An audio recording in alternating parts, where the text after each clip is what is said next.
Hello, welcome. Here's another Bad Influence episode. We are on Season 2, Episode 5. I covered Episode 15 around Christmas because it's the Christmas special, but back in the flow of things now.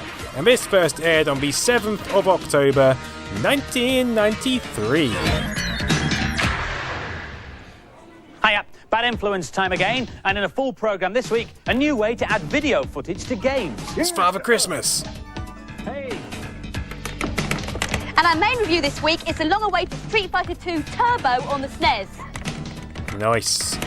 And I'll be finding out how to turn a blockbusting movie into a chart-topping video game. And that still looks better than CGI. Jingle bells, jingle bells. What are you doing, Andy? It's the start of October. Fun it is, please. Don't applaud. Just I won't. This is a great value way of turning your Mega CD into a fully functioning karaoke system at a fraction of the cost of the professional kits you can buy in the shops. It's going to be launched in the UK next week. It comes with all the jiggery... Interesting, it's not the official Japanese Sega variety released in Japan. Two of the discs are available, so you could sing along at Elvis, or an R.E.M., or Michael Jackson, or Prince. But I'm going to stick with my Christmas disc, and... ladies and gentlemen, the Bad Influence Rabble Choir and I will now do our famed performance of the 12 Days of Christmas. I imagine they sold at least 3 of those in the UK, maybe 4. On the first day of Christmas, my true love gave to me a partridge in a pear tree. Oi! Who was that masked woman? It was me. Almost as bad as Andy's singing is this CD, which is also karaoke. But Karaoke. darlings, instead of singing, you get to act in a Shakespeare play. Now, all your actors will know that it's supposed to be bad luck to say the name of the Scottish play. Macbeth. So I won't say it, but I have a feeling that someone said it while they were writing the software.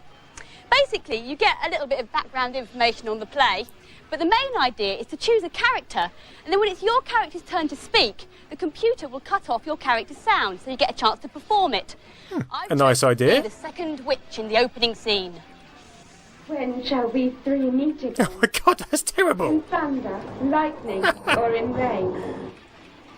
When the hurly-burly's done, when the battle's lost and... Violet sounds pretty good in comparison. I've finished my lines, and look, that's not how it's spelled in my version of Shakespeare. To add insult to injury, the actors sound like they've been to the Nam Rood School of Acting. Can you record it, or do you just say it in front of the computer? Time and money. There to meet Exits, with Macbeth. unimpressed. Yes, I agree, Violet. Hello there, Footless. Oh, here's Nam Rood. I am. Hey! He's lined up to be a guest on the new Digitizer gaming TV show, which is currently on Kickstarter, if you're interested in that. Listening to the echoes. Beep, beep, beep, beep. Ah, yes, here's a shed. Beep, beep, beep, beep. Oh, there's a desk, yes, and beep, beep, beep, beep. Oh, a SNES. Currently, he's pretending to be a cat, apparently. Catman returns. The other interesting thing about cats is they've got 9 lives, and this is a cheat to give you 9 lives on Catman. A keyboard, look at that keyboard. It looks like a Wang keyboard or something like that. Down, left, right, left, I don't mean right, Wang as in some filthy term. I mean the make a Wang.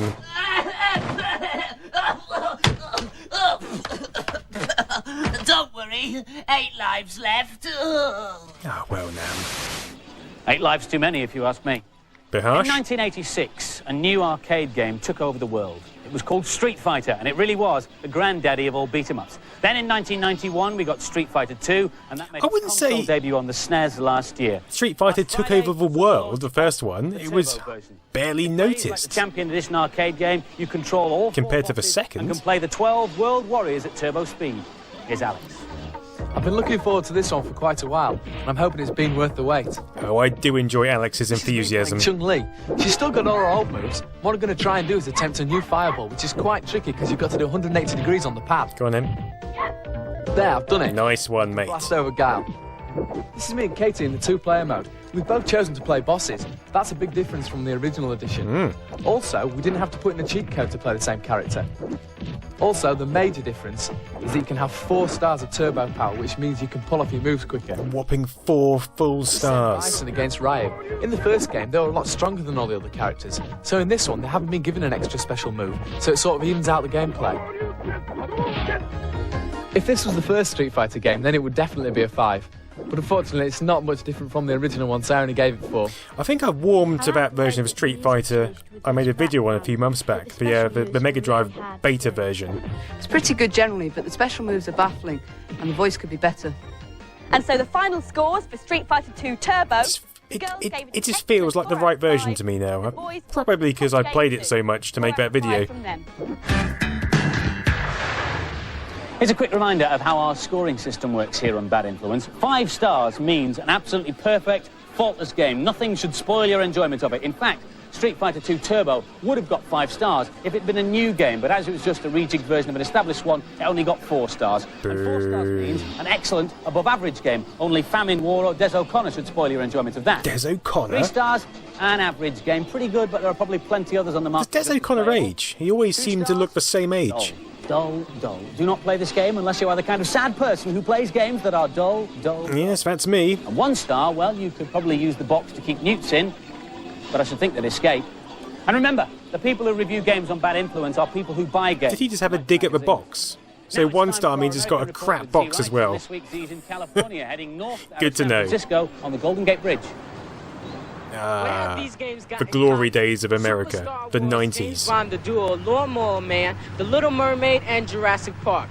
That's right, they're all based on movies. And just north of San Francisco is where the games industry and movie industry collide head-on. This is San Rafael, home to LucasArts, the only games company in the world run by a movie producer. First, George Lucas created the Star Wars film. God, you okay, mate? What's happened to your face?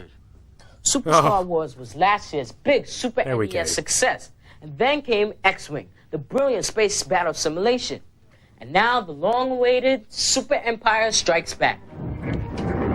This was a period when all these games felt like a spectacle. They felt like a movie release in themselves. I don't think we really have that anymore. There's a new Mode 7 trick, which adds hills and valleys to your 3D race across the snowy landscape looking for walkers. And when you find them, it's just like in the movies. It's weird because these games are perceived as simplistic nowadays, but back then they were so advanced. Other new features mean you can run and shoot at the same time, and your lightsaber is an even more deadly weapon. The next big Star Wars project is Rebel Assault, which LucasArts are developing for PC CD-ROM Rebel and of Mega Salt. CD. It's an intense arcade action game which has been rendered. It's where you just run around and chuck salt in people's eyes. You can fly for the Rebel Alliance in X-Wings, A-Wings, and even snow speeders. This meteor storm is one of the playable sections of the game. I mean, that does look good. Seeing that which link the 15 levels are visually stunning. in 1993, I was like, whoa! 400 miles to the south, another big games company is working on its own movie tie-ins. Virgin have got 2 mega releases coming up. Aladdin is based on an animated Disney movie. It's unusual because the game graphics were originally drawn by Disney animators on set. See, this felt like another spectacle. This was such a good year for games and video gaming in general. Demolition Man the game, based on Demolition Man the movie starring Sylvester Stallone and Wesley I remember this on the Mega Drive as well, Demolition Man. You could, yes, with the digitised actors, which was amazing for a 16-bit Mega Drive game. A green screen in all the positions that will be needed in the game. That's not Wesley Snipes, clearly. What we're seeing here is some examples of shots that we There's Wesley Snipes. And here is actually Mark D'Alessandro, who is Sylvester Stallone's body double, getting blown away quite nicely there. Blown away quite nicely. We can replace that with a computer. Yes, indeed. We remove him out of the green mat like this, and then we can place him anywhere we want him. And this is done frame by frame. God, green screens on a frame-by-frame basis. Imagine editing that in paint system. your favourite video program these days. Go in, magnify, and I clean up the image, making sure there's no pixels that really stick out and make the image look of poor quality. Once I've done that, I will fill in the background to black. As you can see, the black makes the green pixels stand out. It's amazing, the early days of green screen, you could always see a border. And that was done properly, when they took their time like this. Nowadays, modern programs can strip out the green almost entirely. Effects like gunfire in one fell swoop. Later. Meanwhile, back at LucasArts, 2 new characters are coming to life in their own graphic adventure.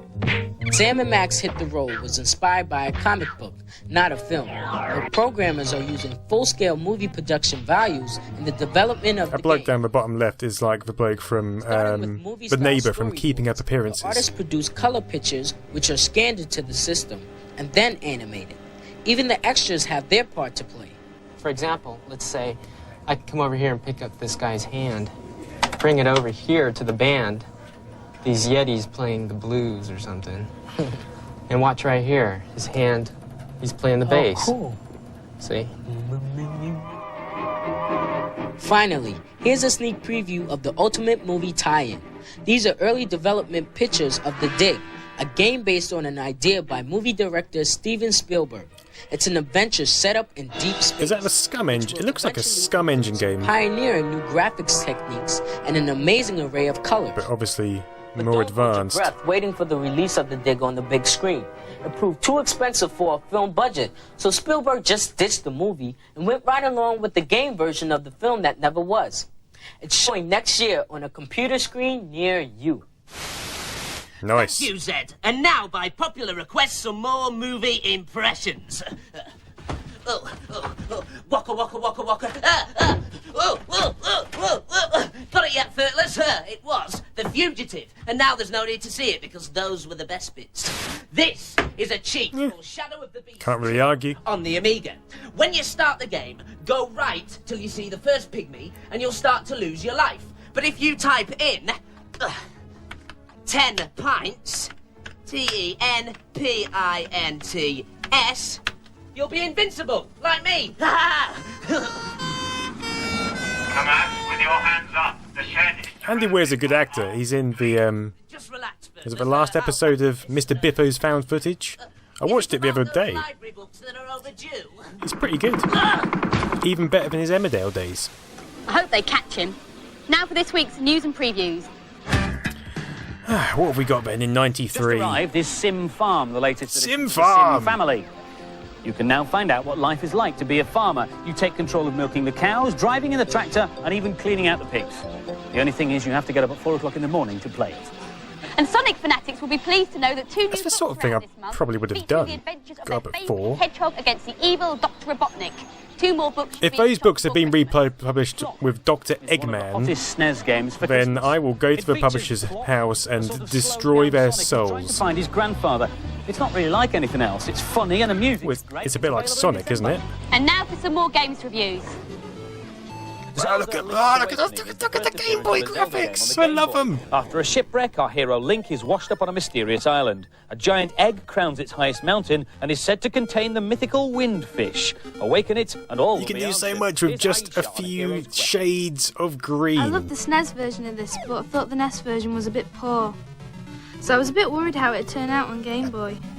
A bit poor? Are you tripping your nuts the off? Nightmare's key so I can get into the boss's room and find the first instrument. You need 8 instruments in this game to wake the windfish and he'll tell you what's happened. I've got a feather which allows me to jump and that allows me to get the Nightmare's key. Found it. I'm in the boss's lair now. I've just defeated him. I think it's amazing how he fitted such a sense of adventure into these kind of early which allow me to get the cello. games, these early top-down games. But it just translates really well to Game Boy. I wasn't disappointed and I'll definitely buy it. This is really hard, but like all Zelda, but in a if you keep trying, concise, you'll be rewarded in this great compact role-playing style. This game was really hard to get the hang of, and you have to persevere with it to get past each level. And the But by scores for Jove, Zelda you've Link's done it. Awakening. The girls gave it an excellent 4 out of 5, but the boys thought it was only average and gave it 3. Boys, what do they know? Bunch of losers. In Shinobi 3, the ninja superheroes are back on the Megadrive, facing the greatest enemy ever. You must journey through a mysterious world to defeat an evil master. Shinobi games Here's fearless I always found incredibly frustrating. This game is a platform game based on the ninja theme. You start the game with 50 daggers, 1 magic and 2 lives. Here's my character climbing on the rope. Nice graphics. You can find lots of secret passages where you can pick up all sorts of stuff. Here he picks up an extra magic because it's doing a lot of good. It looks more like a sinister Sonic level than Shinobi I'll though. my magic here, I think. Oh, it's like This one falls. Golden String Axe. and fire come round and kill off the enemies. the best for ender level baddies, but they can be used on anyone. You used that for one enemy? That was a bit of a waste. They're far too easy, and the later levels are far too hard. Not a good game. It's too violent for young children and too easy for older ones. Pessimistic bunch. This game has some good graphics Better. and scrolling. Yes. Some exciting parts. Yes. Nice touch I to like the your... background. Yes. And the Good score words. For Shinobi 3, the girls gave it a poor 2 out of 5, and the boys gave it an average 3 out of 5. I think that's a game I rented once and quite enjoyed. What a brilliant film. If you've seen it, I'm sure you agree. No, I don't. Top Gun is one of the first films to be available on CD. Now, in theory, I should be able to take that CD movie and play it on any CD hardware system because of a magic word, MPEG. It's a kind of standardization system. It stands for Motion Picture Experts Group, and it was indeed a group of motion picture experts who got together around The early days of computer video. full motion video. After about 7 years, they all scratched their heads and came up with a creative title, MPEG. A system that allows you to store up to 74 minutes of information on one CD. That's not enough for a movie, so movies come on, well, 2 CDs. So that's the theory, but does it work in practice? Can I take my CD movie out of this system and play it on the other one? Let's find out. Put it in the CD32. You can tell this is in 93 because the eject mechanism works on the CDI. No. But that's got nothing to do with the hardware and nothing to do with MPEG. It's because the movie makers are also money makers, and for various licensing rights, they only allow the Top Gun CD to be played on the CDI I say that system, because so most they are put now extra broken. encoding on the disc so it won't play on anything else, which kind of defeats the object of MPEG completely. Yes, it does, Andy. Good point. Before you play movies at all, most machines need a special add-on that'll let them play full motion video. Ah, the MPEG decoder card. For the CDI or even the CD32, but for the PC. So, how can you get your PC to play full motion video? Well, you need a fast PC with a CD drive. You'll also need a special extra bit of kit which goes inside the PC called Real Magic. Ah, Real Magic. Made by Sigma, I believe. Run full motion video with over 32,000 colours and, of course, CD quality sound. This is Dragon's Lair, looking every bit as good as the arcade version. Running on Windows The 3.1. regular PC game, you can see the animation was much jerkier before. It's also allowed a totally new kind of game to emerge. This is Return to Zork, where you've got digitised people in front of a computer-generated background. You have to solve a 700-year-old... Oh man, I love full motion games.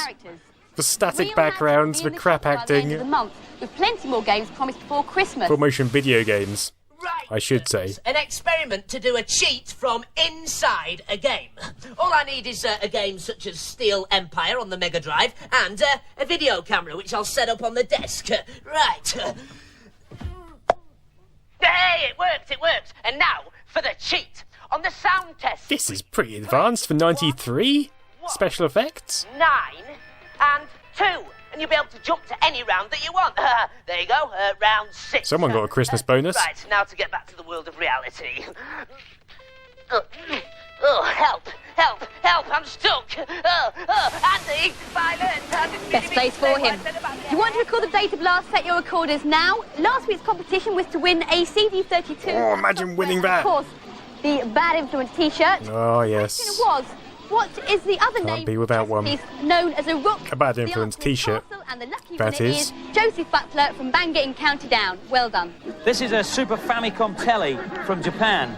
The cool thing is it's got a SNES built in. Look, cartridge slots at the top here, and down in the bottom left-hand corner. Rather appropriate. I'm currently making a video about a console built into a TV, which you will see maybe later this week. Impossible to lose.